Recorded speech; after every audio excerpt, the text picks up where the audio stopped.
So I was testing the waters with these different reports, and I got one that worked really well. So now what I did with that is I took that winner and I expanded on it. From 2005, that it was actually the end of summer, I think it was like August 2005, until about 2012. In that span of time, that report lived on, but morphed into way more. It was actually called Coin Applied to AdWords. That was actually the report. I changed the report because I was always talking about blasting campaigns out there. I turned it into campaign blasts. It was a campaign blast method, campaign blasting. That was the brand. I turned that into an ebook. So I expanded on it. Went to about 40, 50 pages. Started selling it on some marketplaces, affiliate marketplaces like ClickBank. And over time, what I would do is I would update probably a couple times a year. I would update that guide. It became the Campaign Blast guide. I would update it and expand it and expand it and expand it. By the time 2011-12 came along, this was a 200-page guide. Before we jump into this episode, please subscribe to this podcast, hit that notification bell if you're on YouTube, and after a listen, please give us a thumbs up, like, and share, if we've earned it. With your help, we can reach more people and deliver these valuable From the Trenches lessons to those that need it. Enjoy the episode. Hello, everybody. Welcome to another The Builders. Today, this is a solo episode with just yours truly, Matt Levenhagen. So today we are going to talk about the lean startup, but it's not just startup businesses. This is something a little bit different than that. It's actually inspired by a book I'm reading right now that had me look back at. I'm reading the book for the first time, The Lean Startup by Eric Ries, I think. I don't know how to pronounce his last name. Ries. Eric Ries, I think. But The Lean Startup, it's not just about a business startup. You know, you think about businesses and they're a startup. They get funding and they do all this stuff. This is about the micro part of that. Not just the business itself, but actual things within the business. Things you're trying, things you want to launch, whether it's products, services. Pretty much this can apply to a lot of different things. And it's a way to just to look at that and to be able to do those things without investing too much into it. And, you know, basically spending a year doing something and having every detail in place before you launch it, and then it does nothing. There's an approach to doing things where you do it in small, what we call MVPs in our world, you know, minimal viable products, but it could be services, it could be anything. And you put it out there, you get some feedback, you iterate on it. That's what we're talking about today. And I'm actually going to use real life examples. I'm going to go back into my past. And this is what we do here on The Builders, is we talk from the trenches. And I've been in the trenches for many decades. So, for a long, long time. I'm not going to tell you my age today, but it's somewhere in the 50s. I may not look it, but I'm there. So I've been around the block. I've done a lot of things.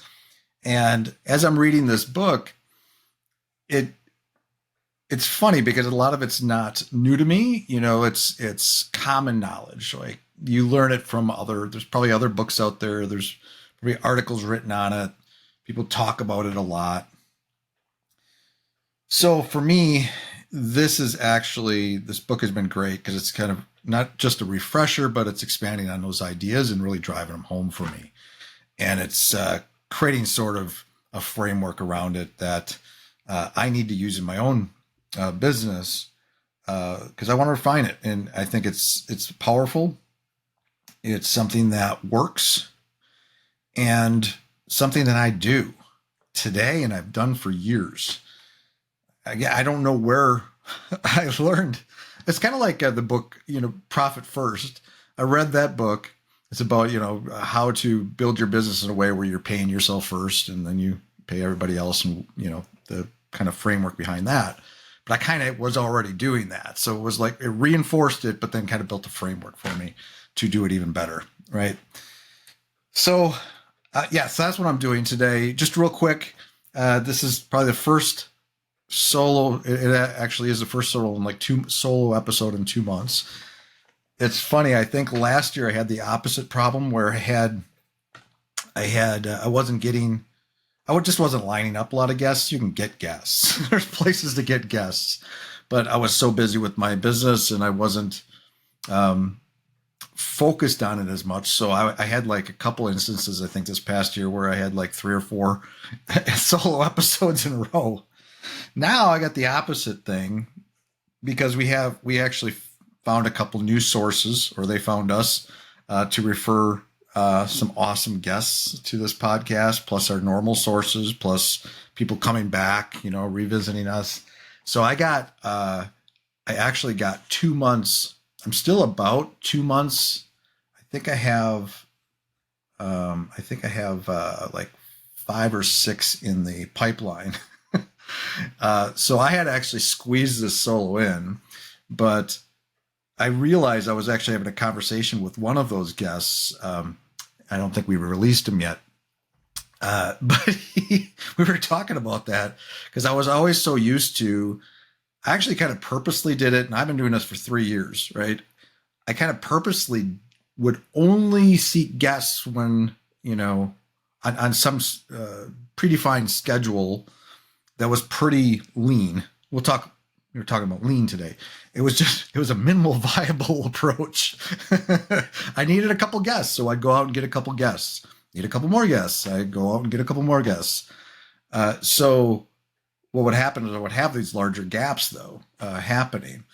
But now I've been, with all these different sources coming in, I've been sort of, I've been stacking them up. And I was talking to this guy, and that I had my podcast, and I was like, yeah, it'll come out in like 7 or 8 weeks. I got like 2 months ahead. And we talked about that because he's a podcaster too. He's like, that's not too bad. 2 months is good. When you get to those podcasts, and I've been on podcasts as a guest as well, where it comes out like 6 months later. It's like comes out randomly. You forgot about it. So much has changed in that 6 months. It's not. So if you're talking about anything topical, like right now, like things that are happening, it's 6 months later. Who knows? A lot happens in business, right? So, and I realized that I don't know that I want to go beyond 2 months. 2 months is good. 1 to 2 months. But so I actually figured out how to put the brakes on. I blocked my calendar for a couple weeks, like every other week for a couple weeks, where I just block my calendar, nothing on those weeks, which is actually kind of nice because then I can just focus on my business in those weeks. But so I did that, and then I had actually somebody sent me like 5 guests to look at. Really great guests, some tech related guests, which I like to talk tech sometimes. But I've held off replying to that. But this next week I'm going to start back up again. But I just thought I'd mention that. I've been doing some of my own guesting. I actually have been on, I think, 4 now in the last month or 2, other people's podcasts. So if you ever want to see me on other people's podcasts, if you don't get enough of me here, you can go to mattlevenhagen.com. At the bottom, I might lift it up. I'm thinking about lifting it up to the top now that we have a bunch in the pipeline, or a bunch we've done. I have a list of all the podcasts I've been on, and you can go explore those. It's a wide range of topics. I've talked on business and just running my agency, my story.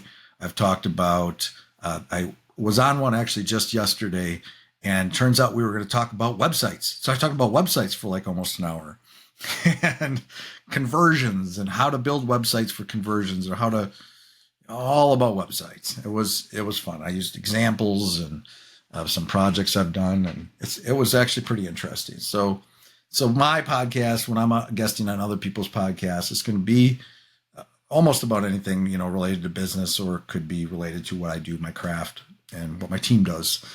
So anyway, enough about that. I just thought I'd catch you up a little bit on what I've been up to and why I'm here today, because I still want to do solo podcasts here and there. Now, maybe every month or two, I have to slide one in, I have to actually schedule it. I scheduled it a few weeks ago because I'm like, I got to do one, once in a while.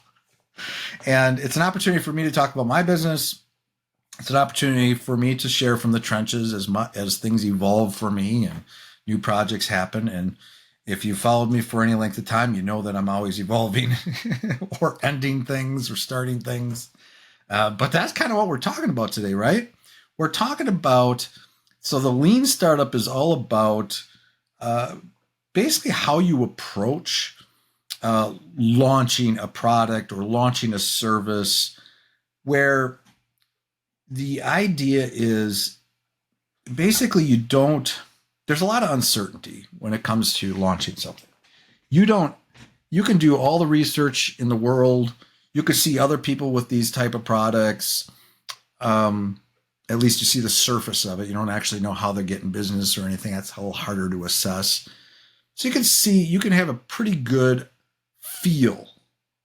guesstimate that this could be a good product to sell or, build, or it could be innovative. It could be something that you just see other people doing and like, I can do that too. And that's what I want to do. So it could solve a problem. It could just, whatever type of service that is. But the thing about it is, when you do that, you don't really know. You can have great ideas. And I've been involved with some big projects, $1 million projects, $1 million invested into something that I was involved in, maybe helped build. And I'm talking about Hexeter. If you've been here for any time, Hexeter was a WordPress marketplace that I helped build. And I actually built the framework for the themes. I built the team. We had about 6 people working for me at one point, just building themes to sell to other people, basically their products, right? So it's kind of like third-party themes. You go out and buy a $50 theme or whatever. That type of thing. We were building a lot of these. Built about 100. We were going to keep going, but we didn't. But that was a $1 million investment. The payroll was most of that. This was an US based team. It was not cheap, but it was a couple of years we were doing this. So that is the type of thing where you did something and then you don't do it for whatever reason. That was a decision. Wasn't so much. Actually, we did prove that it could work. But that was less about, there was other mechanisms in play, other things happening, other things in play, why it didn't actually reach its potential. But that's a whole nother story. But I am actually going to share a couple other things that have worked in my businesses. That was when I was working for somebody else. I actually acquired Hexeter after I left this company, and then I decided to put a kibosh on it because for reasons. WordPress it's a whole thing. I guess that whole story, I'm not going to get into that story today. That's not even on my bullet list. I have a short bullet list. That's not on it. Let's not go there. Let's actually rewind all the way back to 2005, 2004. 2004 and 5, I was a wee internet marketer, just starting out on the World Wide Web. I discovered the World Wide Web in about 2003 when I built my first website. I discovered affiliate marketing. I started trying to figure out how to make money online. And I was trying everything. I tried, selling resale products, private label products. I tried, I was doing affiliate marketing, which actually did work out. I did a bunch of things. One of the things that I was trying to do was write back in the day, back, this is 20 years ago. Back in the day, we'd call them special reports. And they were just like 20, 25 page reports, if sometimes shorter, where you'd create this little report. It was, for me, it was usually something about business or marketing or, building traffic or whatever it was back in those days. Or it could be inspirational. I had one that was a motivational report, which actually is out there somewhere. I gave it away as a private label rights. So it's actually, maybe if you searched Matt Levenhagen motivational, what was it called? I don't know. But anyway, so I was writing these little reports, and I wrote several of them, probably 3, 4, 5 of these reports. And I belonged to these little communities where we could sell stuff. They had to have a little marketplace in there where we could sell stuff to the people in the community. And which was really cool, actually. So I would try to sell these to my friends. And probably the first few that I'd get 1 or 2 sales, just, people that knew me or, felt sorry for me or something. And so, it really wasn't getting any traction. It was like everything else I was doing. I was trying resale. I was trying all this stuff. Nothing getting a lot of traction. I actually then that was when I started doing affiliate marketing and pay-per-click advertising. I was testing markets using pay-per-click, and that became a whole method. That kind of stemmed out of some other ideas, but I kind of made my own kind of thing out of it and my own methodology around pay-per-click advertising and driving traffic to affiliate deals. And somebody convinced me to write a little report about that, because I was sharing my experiences, my successes, and everything in these communities. So people knew that I was doing well, and they were curious about what I was doing.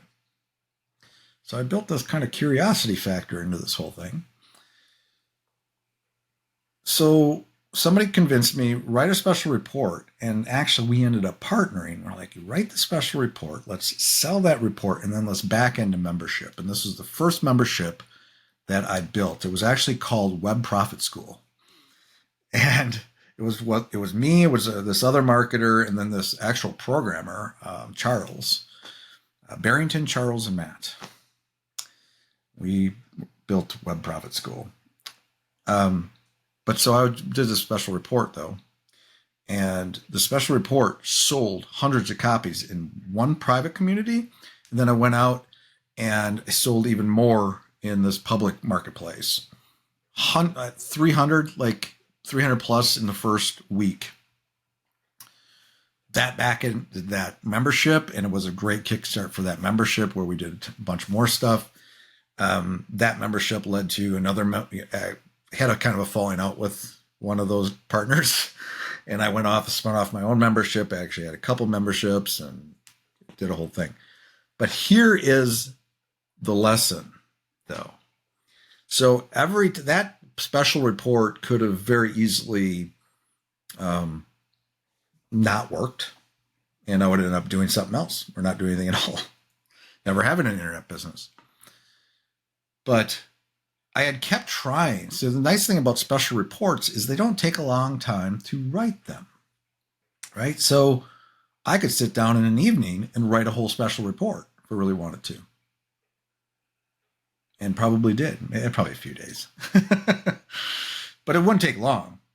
I could write a special report, just stream of consciousness right on, and then try to sell it, right? But now that you did the special report, now you found out, well, there's a market for this. People are curious. They want to know more about this method. They want to try this method out. They want to learn from Matt. So it's very exciting.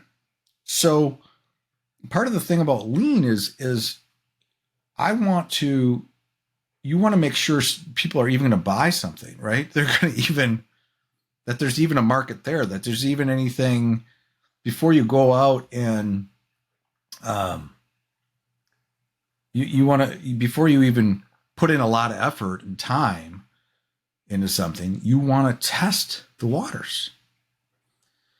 So I was testing the waters with these different reports, and I got one that worked really well. So now what I did with that is I took that winner and I expanded on it. From 2005, that it was actually the end of summer, I think it was like August 2005, until about 2012. In that span of time, that report lived on, but morphed into way more. It was actually called Coin Applied to AdWords. That was actually the report. I changed the report because I was always talking about blasting campaigns out there. I turned it into campaign blasts. It was campaign blast method, campaign blasting. That was the brand. I turned that into an ebook. So I expanded on it. Went to about 40, 50 pages. Started selling it on some marketplaces, affiliate marketplaces like ClickBank. I don't even know if ClickBank's around anymore. They probably are. It's good. So yeah, I'm curious. Let's look. But so I started doing that, and ClickBank, is it a thing anymore? It's got to be, right? It is. Welcome to ClickBank. Oh, e-commerce platform and affiliate marketplace. Look at that. Wow, they really updated their site. You should have saw the site in a day. But anyway, I expanded it, and then we had the membership, and inside the membership, it was actually a broader membership because I had these partners and we were going to do more stuff in there. We were actually providing software to the members and other stuff. But I had like part of the forum area. I had everything related to PPC, affiliate marketing. That was my thing. That was what I brought to the table. And we had blast challenges where we'd spend a month and we'd challenge ourselves to do 100 campaigns in a month, and people would share their results. And it was fun. I had a lot of fun with that. And then I spun off actually a dedicated membership, like a sub membership for on its own domain for it's called I want to say it was called CBS, Campaign Blast System, probably. Had that there. So I expanded the content there. And then that did well, and people were getting involved with these blast challenges. I had a list. I had built a list, and it's just in those days there was a lot of interest in this type of thing. And over time, what I would do is I would update probably a couple times a year. I would update that guide. It became the Campaign Blast Guide.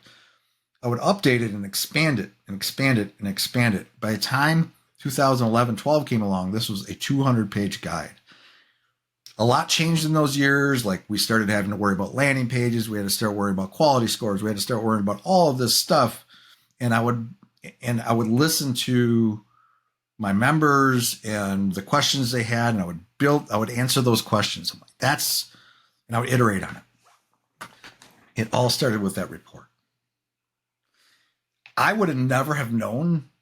I never would have found that success with that. And understand, like, I wasn't wildly, like, I'm like not a New York Times bestseller, but I sold thousands of memberships and thousands of these products. I had affiliates, people that would refer business, and it turned into a lot of stuff. And so I had moderate success back in those days.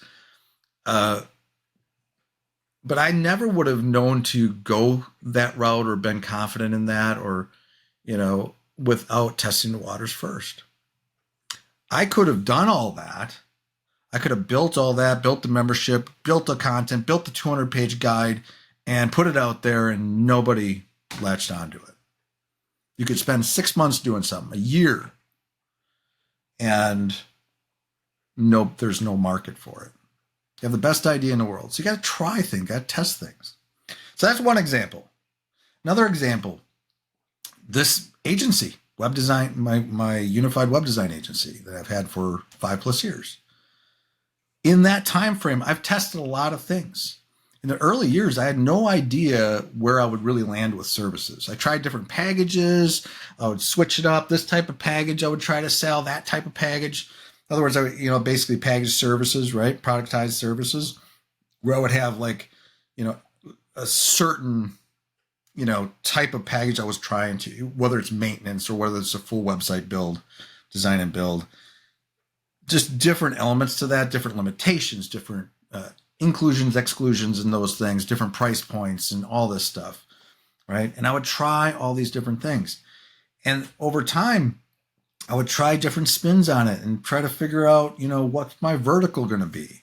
And at one point I realized, we can provide agency solutions, because there's agencies we could solve some problems for them or help them, facilitate, what they're doing.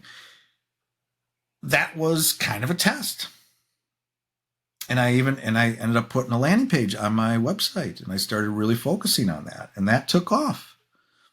Right now, we're a boutique agency, but I work with I have relationships with more than half a dozen agencies. And some of them we do a lot of business with daily. I'm talking to them, and some, just a periodic referral, but it became one of the biggest revenue sources.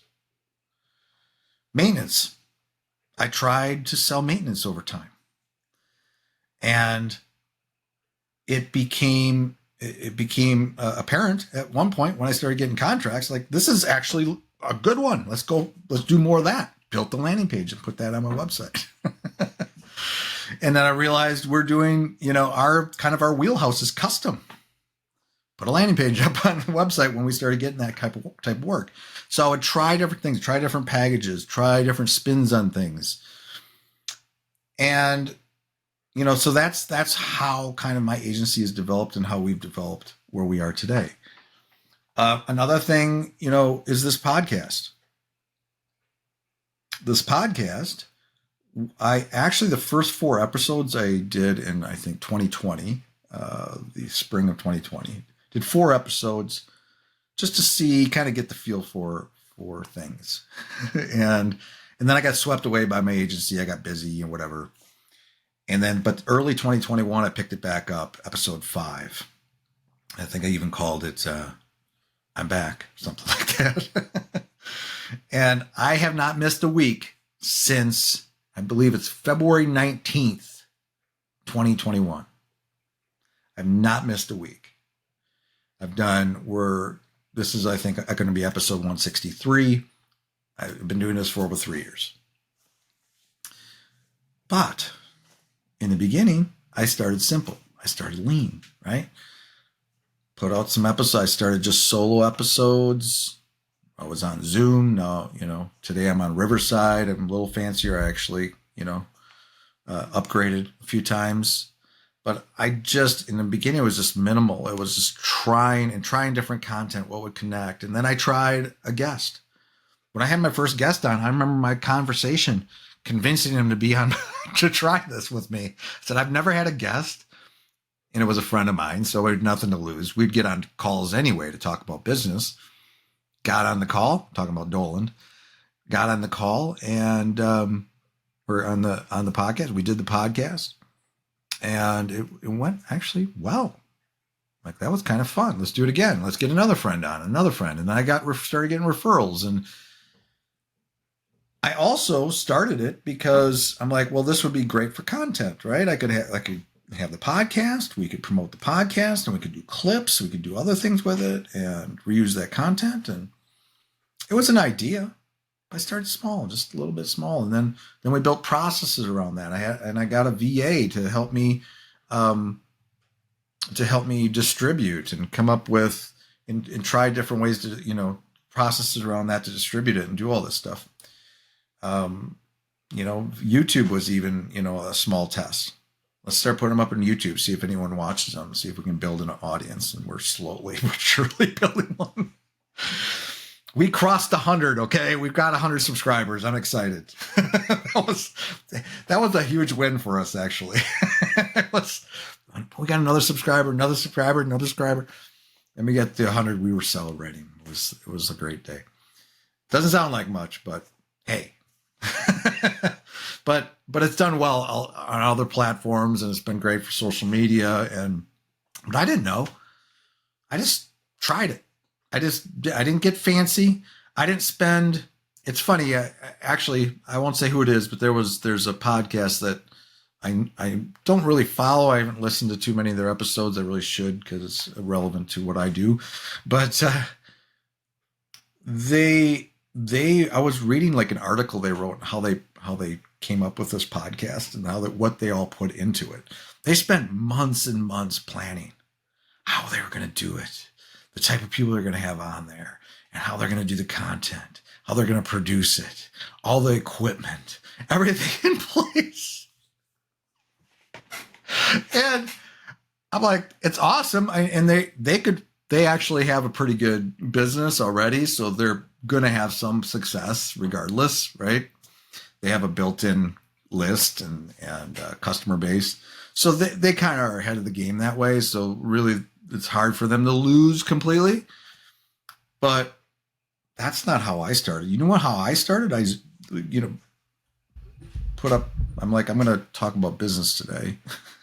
My first episode was, let's see, what can I started this business. I could talk about how I always start with a name and domain and logo, and I just started it up, hit record, and I think they were pretty short in those days. So 20 minutes later, whatever, I'm done. That was my first episode, but no planning went into it. I don't even do it that much planning today. It drives my VA a little nuts, because it's hard for us to plan ahead for Matt's podcast, because we don't know until we show up what we're going to talk about, or the hour before. Like today, talking about this, I came up with that last night, I think, and I jotted down the notes today a little bit before the podcast, and here we are. But anyway, I digress. So that is, the podcast, turned out to be a great thing. Now, there's some misses I've had. Okay. There was, we tried, some of the people that on my team actually had experience with Webflow. And I'm like, well, let's try it. Now, Webflow is basically, I'm not going to get into the technical aspects of it, but it's a no-code solution to build websites. And I'm like, that's awesome. So this would be a great addition to what we do. We do WordPress, a lot of WordPress. We got like 90% of what we do, 95% is WordPress. But we do some Shopify. We do have a client that all they do is Bootstrap. We do headless. We do some React and some other things. Let's try Webflow. I put it up on my website. I tried to promote it. One of the ways that I test, and you can test as an agency, is to if you're doing like estimates or proposals, whatever you want to call them, throw it in there. And so I started throwing it in there as an option. So that we could do a WordPress, or we could do it with Webflow, and here's another option for you, and this is why you want to go with that option. I tried to build that out. I did a bunch of proposals that included it, or I'd bring it up as an option. No one was biting at all. There was no interest in Webflow. I think I might have had one or two opportunities where it could have been. They were leaving it up to me what I built it on, but then I'm like, okay, I kind of want to just build it on WordPress. So I ended up, and it wasn't that long ago that I took that off our website. I decided, we're not going to focus on that. It was a little test, but I could test it because I have a market to test it to. I got, clients, partners, whatever to talk to about it.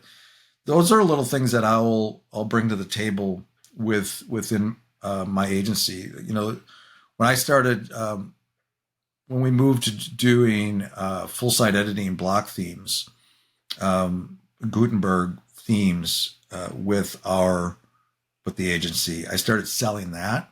That worked. So of course we're leaning into that. So that was a test though. It could have happened where we're not ready we don't want to do blocks. We don't want everything to be blocks. And we would have just stayed with our classic framework or bootstrap framework or whatever.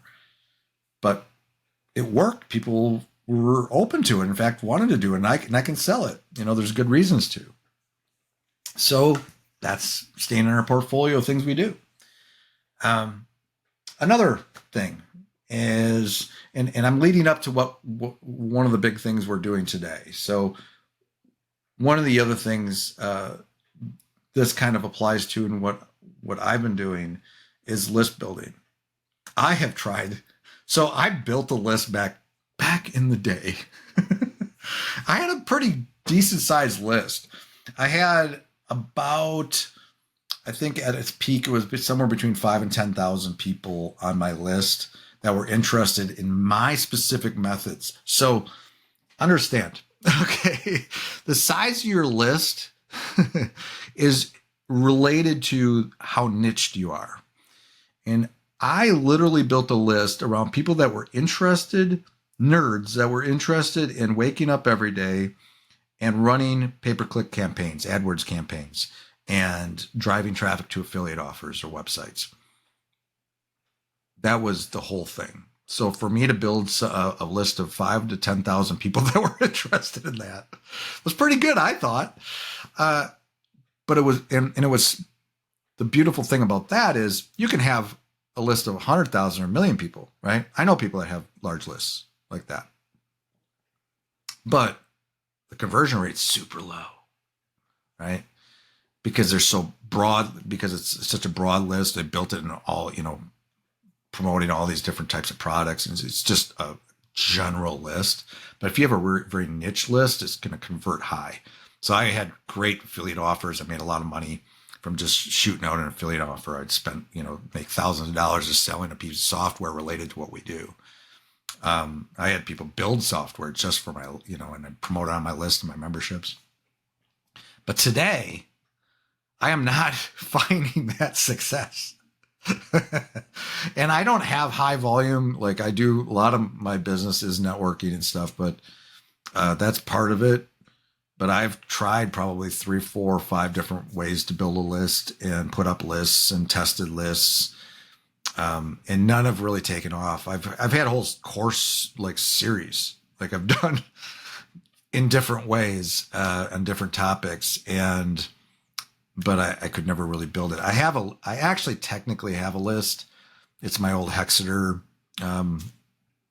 product list. So I technically have that, and I shoot them I'm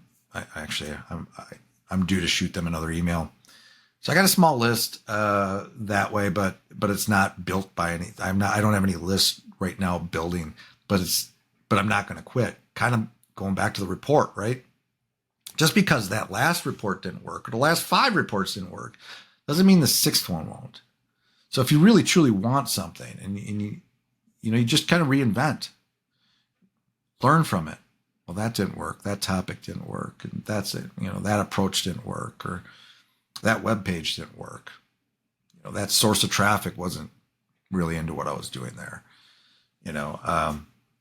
So I won't give up on that, but up to this point, that's been kind of not a good thing for me. And here's the thing. I am a huge proponent of list building. Like, if you were going to tell me, Matt, what should I do? I'd be like, build a list. Now, here's the thing, though. I have kind of built a list. I just have built it on social media and through my networks and through this podcast. So you can kind of look at that as a list. It's not like I don't have a following and people don't follow what I do. It's not that I don't have fans, but I just haven't built an email list. That's more what I'm talking about. So let's pause. Let's have a sip of coffee. I'm going to get into the thing that I've been doing that I really wanted to talk about today. And we're going to land on this. We're doing pretty good on time. I actually thought maybe this would only be a half-hour episode, but we're probably going to go a little close to an hour or so. And that is a suite of products that I'm currently building. And we're building it in the same lean startup way. So I have, as I mentioned earlier, I've built WordPress products. Most back in those days, it was the themes. So I was selling themes for a number of years. But in the last couple of years, I built like one plugin, and but in the recent years, I decided, let's actually build and sell plugins instead. And I built that one plugin. We kind of rebuilt it. It was an email capture plugin. And this is probably news. I don't know if I've talked about it on the podcast yet, but I actually paused the sales of it. I actually took it off. I took the sales page down and everything. This is a story in and of itself, so I'll save it for me being on another podcast or talking about it in a dedicated episode down the road. But we had put a lot of time, effort, and I had a very specific vision. This was going to be a block-based email capture that it integrated with MailChimp and go in Aweber and GetResponse. And you could build them with blocks in WordPress. But we found a fault. I found a fault. We had built it. We were selling it. We were using it. And then I'm like, can it do this? And like, I don't know. No, it can't. And my multiple developers spent multiple days, many hours trying to figure out how to make it do that thing. And I realized that thing was really, really important. So important that I didn't think we could sell the plugin anymore. We'd have to rebuild it from the ground up. We could do it, but we have to rebuild it from the ground up. And we just don't have the time and space to do that. I got too many other ideas, and I felt like, let's put that on the back burner. We may go back to it. Maybe that's a 2025 project. But in 2026, 2024, wherever we are, we have other ideas and things we're building, and we're very busy on the client side too, partner agencies and agency work and client side. So I just had to make a decision. We do not have, when that was determined, I determined that I'm like, let's spend a little bit of time trying to figure out if we could do it easily. And if we can, I'm going to have to just cut the project for now. And we did. So you won't find that being sold, but we are selling stuff. On unifiedplugins.com, we have 4 plugins now. We have Unified Blocks, which we've had for a while. We have Unified Toolkit. We have Unified Pop-ups, and we have Unified Access. Unified Blocks is kind of, it's basically kind of more like patterns. It's groupings of blocks to do different things, from carousels to galleries and different things, or just content sections. And then we have Unified Pop-ups, which is a pop-ups plugin. We have Unified Access, which is allows you to protect post types, which is like posts and pages, basically whole groups of types of pages or posts.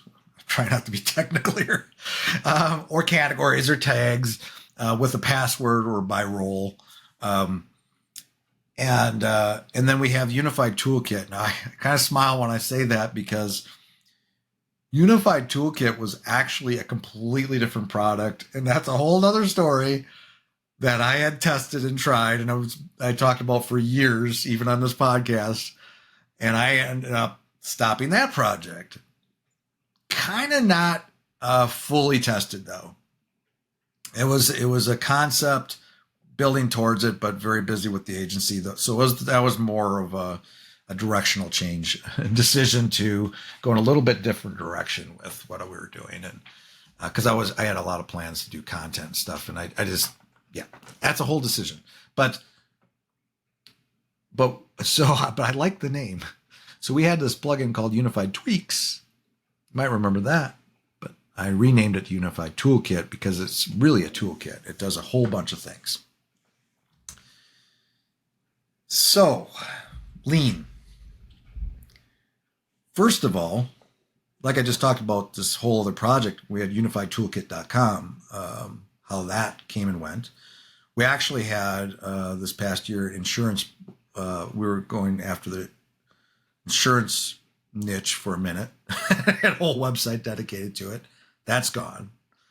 And that was actually a little bit of a test. Actually, the insurance thing was a little bit of a test. We did do a little bit of marketing on that. But again, that was more of a business decision, just different direction. We're going to focus on different things. But Unified Plugins as a whole is kind of that test. But then within the context of that, so it's minimal viable in terms of a website. It's a pretty basic website. We have just listing out stuff on the front page, what we have, the 4 plugins, and then to their sales pages, and there's some documentation. And so it's not, I haven't spent a year building this website. It was a website that was designed. We designed it, but we kept it very basic, right? So we're not getting super fancy with the website. We're not even worried about animations. I thought about, maybe we could add a little bit of splash of animations in there. Give one of my developers some practice. But just keeping it very basic. Even the copy, I wrote the copy. If you see any copy, actually, all the copy you see is going to be my copy. I'm the only writer in my agency. Maybe with a little help with AI these days to help me, create a outline or something. But so that's that. The site as a whole is minimal viable. And I use Freemius. It's a marketing system out there to actually sell and deliver those plugins. And it's pretty simple that way too. And then I use MailChimp. It captures anyone, that's how I build the customer list with that. It's a pretty basic standard setup. But then the products themselves, my goal, and actually the communication and everything around it, is about building it minimal viable. It's about choosing a set of features for each one that's minimum where I think there's value and a use case, and then locking that in. We may iterate on it. If we got extra time, we might add a feature, tweak it a little bit. We're not getting super, super fancy. We're not going overboard with the design elements.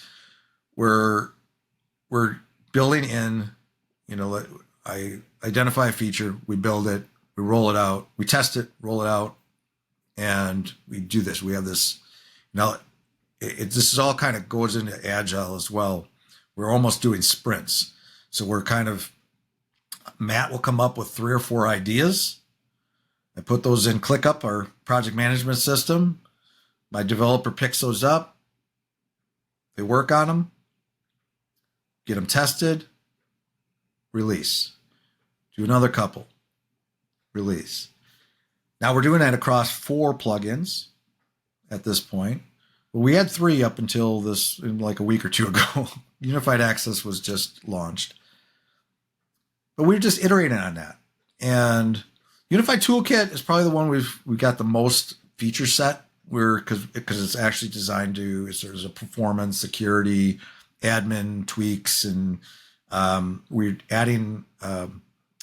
We have 2 more projects, and I think that's going to lock it.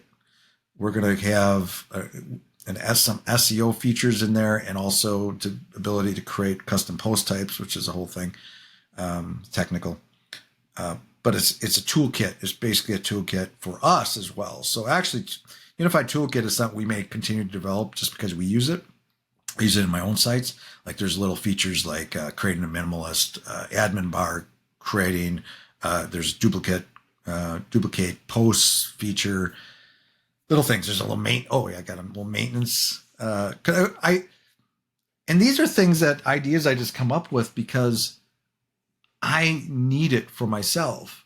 So like I'll see something that, we're doing, or my team will see it. They're starting to contribute too.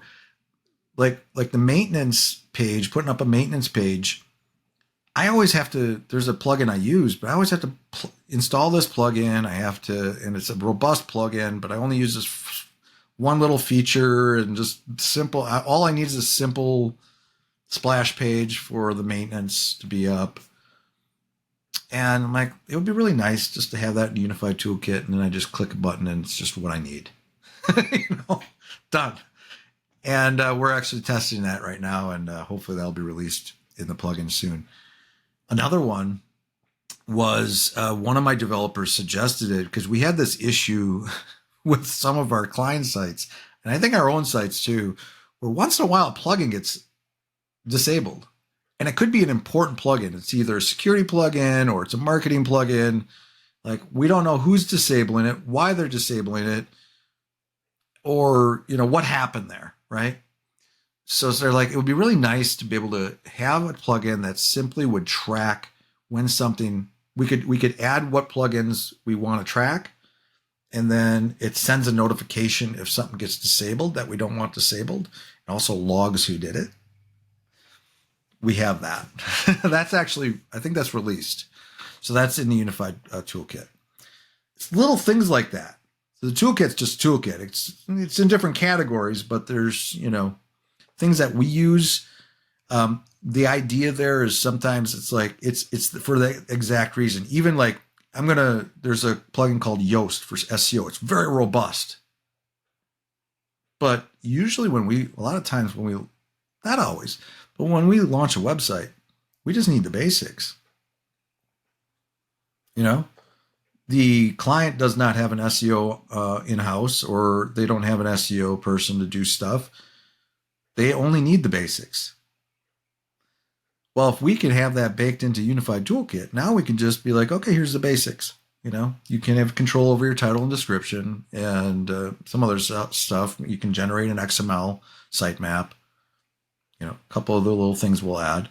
We might expand on that over time, but get the basics. That's the idea, right? So it eliminates, if we can have one plugin that eliminates the need to install like 5 other plugins, that's great. That's the idea behind it. So that's a minimal viable kind of thing, though. We're just it's already out there, and we're just kind of adding to it when we come up with ideas. The pop-up plugin is pretty much the same way. It's built. It's simple. You can create pop-ups. We've got a couple different ways pop-ups can be put out there. We may add to it a little bit over time, but it's pretty much in its state right now as it's going to be in.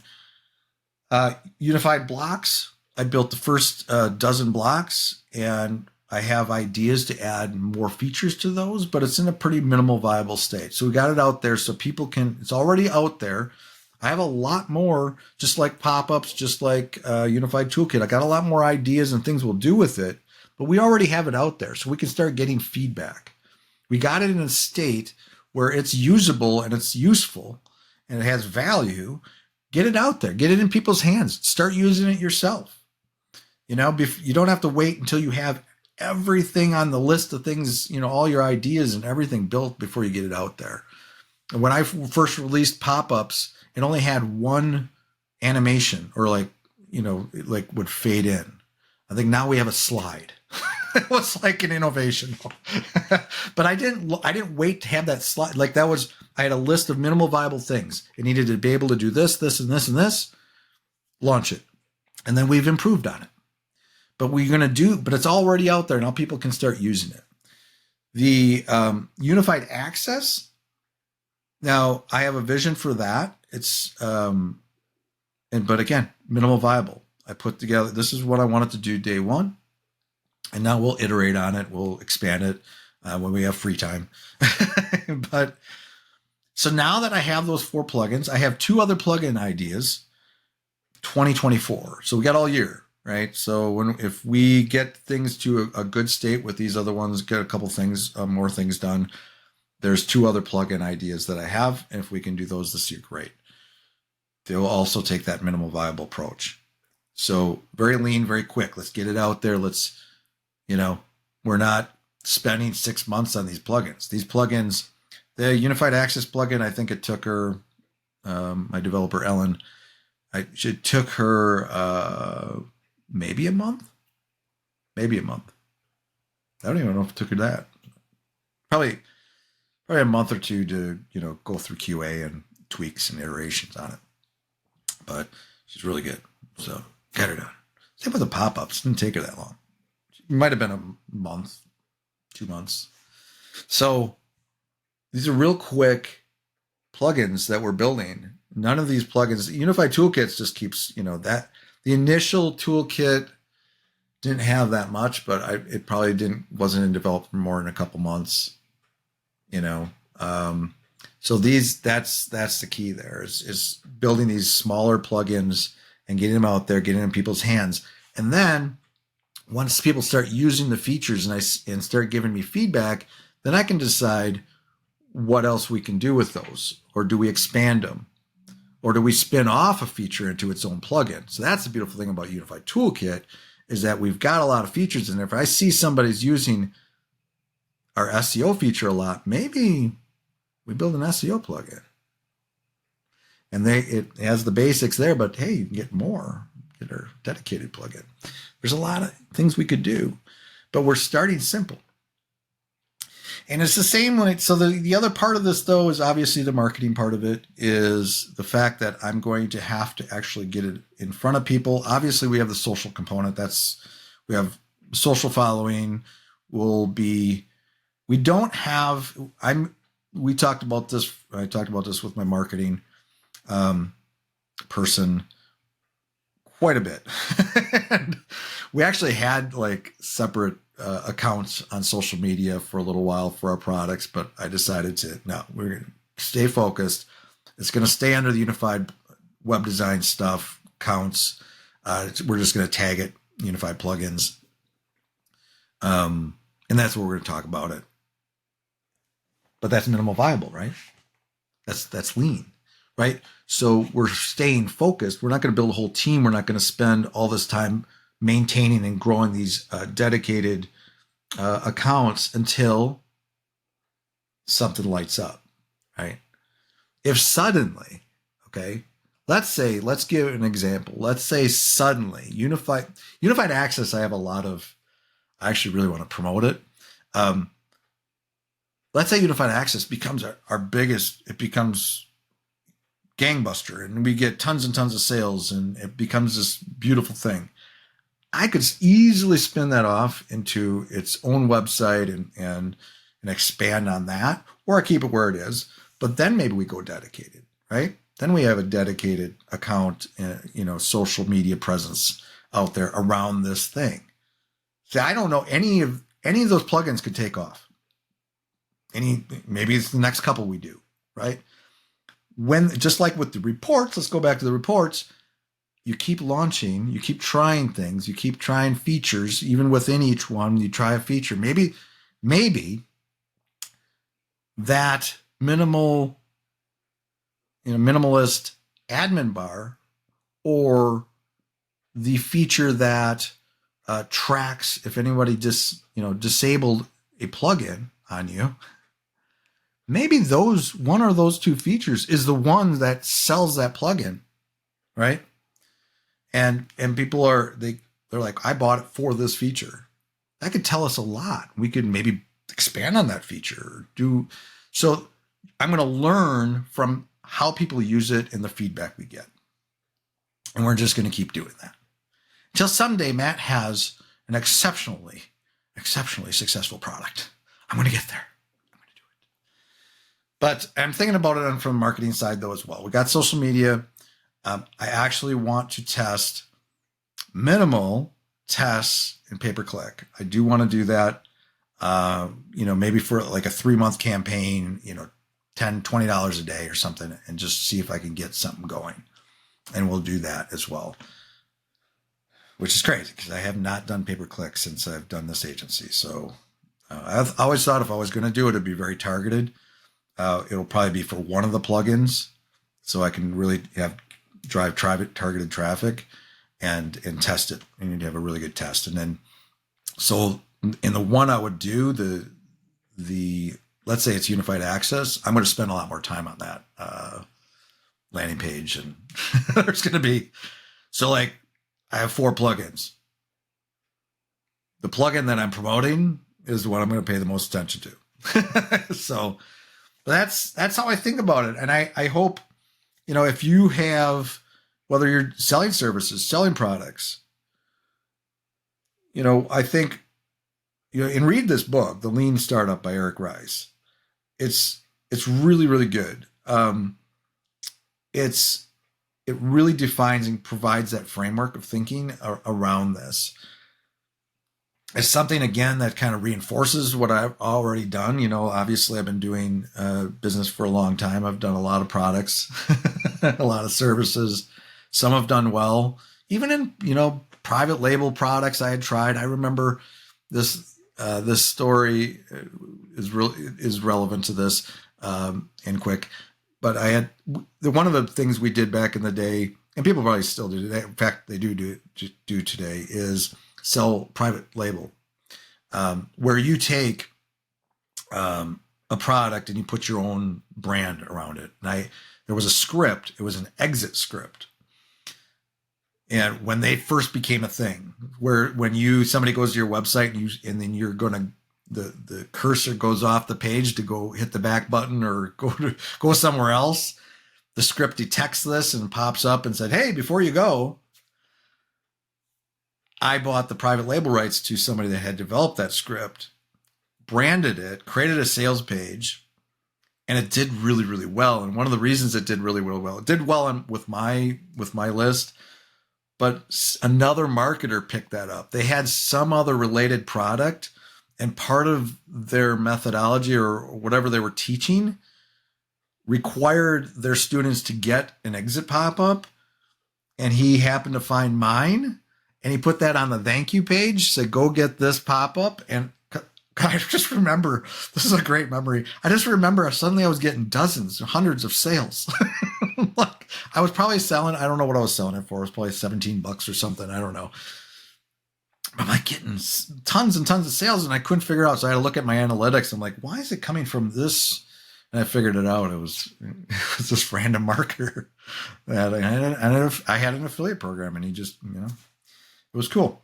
But that's, if you're anything you plan on doing, if you got ideas, you don't need to, fully develop an idea or have this huge product and all the features perfect day one. You don't. You can build it in pieces, in modularized, kind of just in different pieces. You might have a longer vision, a bigger vision, but what's that day one look like? Just build something minimal. Start getting it out there. Get some feedback. Same with services. Like I said, if you got an idea for a new service, start testing the waters. Bring it up to that next client. Hey, we got this other way we could do this. We got or bake it into some some proposals as an option. Those are great little tests. And guess what? Nobody might bite. Nobody wants it. List building. Eventually, I'm going to figure out list building. I'm going to do something. I'm going to figure it out. And it might even be with one of these plugin products, because that will be a component. If I'm driving traffic, trust me, if Matt's driving paid traffic, he's capturing somebody. He's going to have some way to capture that traffic besides just a sale. So, but you think about that, it's, you get a lot of people that will spend 6 months, a year, or something developing something, and it's perfect. And like I said, it's everything's a guess. You don't really know. You may like it. You may think it's the best thing since sliced bread, but the market is what decides, right? They'll let you know if they really need it. I'll leave you with this. So this is a great, great place to land. So this is a lesson I learned from my pay-per-click days. So one of the things with my method with pay-per-click advertising, so my style, my method, the blast method, was to blast a lot of small test campaigns out there, minimal viable campaigns.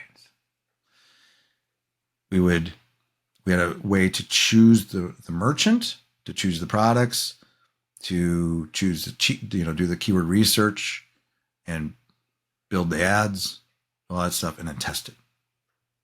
It's all tested. And one of the things that I learned pretty early on, but was that I could have, so there's a lot of merchants that sell the same thing. So I could have the same product and try to sell that product via 3 or 5 different affiliate programs. And only one of them actually converted. I had that play out a few times. There's a lot to say about a brand and where you're sending that traffic, the trust factors, so many factors involved with conversions. So what does that tell you? Like, you could have the best idea in the world. You could have the same product everybody else has. You're like, well, they're selling it. They're successful. Let me build that product. Let me build an exit script. But you don't know. You could go through all of that and all this planning, building this product and building the website around that product. And you get in, and you sold yourself on that idea. This is the greatest thing. People are going to love this. You can envision everybody using your stuff and all the money flowing in, and you put it out there and nobody buys it because you're missing some kind of special sauce, some kind of spice your competitors have that you don't have. Maybe it's the source of traffic. Maybe it's, you don't know. There's a lot of, there's a lot of factors. So one of the greatest ways to shortcut that and to figure out if there's actually a market there's somebody out there to actually buy your products, that you have, people are actually going to get your stuff. Test it. Hope you found this episode interesting and fascinating and you got something from it. I love this. I think this is a great topic. If I do say so myself. I hope so. I'm going to put it out there. We'll find out, right? All right. Until next time, take care. Bye-bye. That's all for today's episode. I hope you enjoyed that. Again, please subscribe if you haven't already and give us a thumbs up if we deserve it. Now a word from our sponsor, my agency, Unified Web Design. We build custom websites, features, we maintain websites, we work with agencies to fulfill their web design and development needs, and more. If you're interested in our services or are looking for an agency to work with as a partner to build awesome sites for your clients, feel free to reach out to me at unifiedwebdesign.com. There's a handy contact me link at the top. Fill out that form and it will open a ticket, and that ticket will find its way to me. Thanks for joining me today. We'll see you next time.